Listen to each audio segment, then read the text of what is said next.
আজিৰ ভিডিঅ'ত তোমালোকক প্ৰথমতে দেখুৱাব বিচাৰিম মই 2 বছৰ পুৰণা এখন স্কুটি, যোনখন 2 বছৰ আগতে মোৰ দাদাই পাইছিলে। স্কুটিখনৰ অৱস্থা এনেকুৱা দেখিব পাৰিছা, এনেকুৱা ধৰণৰ এতিয়াও নতুন দৰে হৈ আছে। এতিয়া তোমালোকক ক'ব বিচাৰিম পুৰণা স্কুটিখনৰ বিষয়ে, আৰু তাৰ পাছত যাম নতুন এখন স্কুটি অৱস্থা কেনেকুৱা ধৰণৰ পালোঁ মই।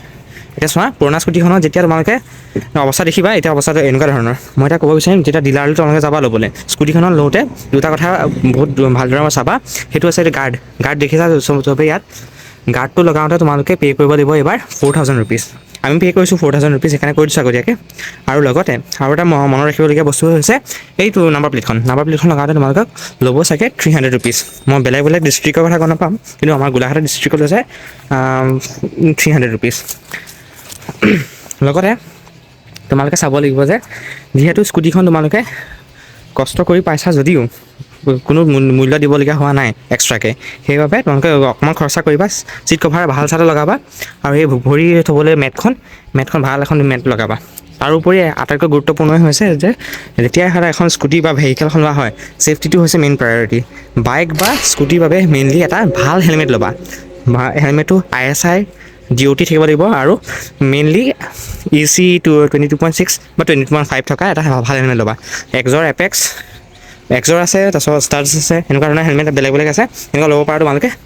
বাকী এনেকুৱা ধৰণৰ স্কুটিখনৰ অৱস্থা চোৱা, দেখিব পাৰিছা স্কুটিখন কৰিছোঁ এনেকুৱা ধৰণৰ। 2 বছৰ পুৰণা হয় যদিও স্কুটিখনৰ অৱস্থা এতিয়াও বহুত ভাল আছে। আৰু এটা কথা ক'ব পাৰিছোঁ, গুৰুত্বপূৰ্ণ কথা, স্কুটিখনৰ মাইলেজ আমি কেলকুলেট কৰি চাইছোঁ, বহুতবাৰ কেলকুলেট কৰি চাইছোঁ। প্ৰায় 1 লিটাৰ পেট্ৰলত 57 কিলোমিটাৰ ইজিলি গুচি যাব পাৰে। প্ৰথমৰ অৱস্থাত এইটো মাইলেজটো অকণ কম হ'ব পাৰে, যিহেতু নতুনকৈ এডেপ্ট নহ'ব পাৰে ন স্কুটিখন, কিন্তু লাহে লাহে তাৰ মাইলেজটো বাঢ়ি গৈ থাকে।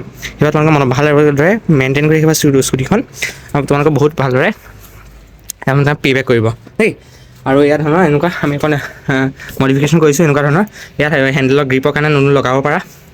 আৰু বাকী স্কুটিখন ভাল, যিহেতু যদিও টকা ফ্ৰী বুলি ক'ব পাৰোঁ স্কুটিখন, কিন্তু তেতিয়াও বহুত বেছি ভাল এখন স্কুটি। বাকী কোন ডিষ্ট্ৰিক্টত এতিয়ালৈকে স্কুটি পালা, স্কুটি নাই পোৱা, সেই কথা জনাব পাৰা তোমালোকে কমেণ্টত। বাকী নতুন স্কুটিখনৰ বিষয়ে মই কাইলৈ এটা ডেডিকেটেড ভিডিঅ' বনাই পেলাই তোমালোকক দি দিম, আৰু কি নতুন বস্তু লাগিছে, কি নতুন হ'ল স্কুটিখনত, কেনেকুৱা ধৰণৰ ফিল, সেইটো বিষয়ে মই এটা ভিডিঅ' বনাই তোমালোকক নিশ্চয় দিম। থেংকছ।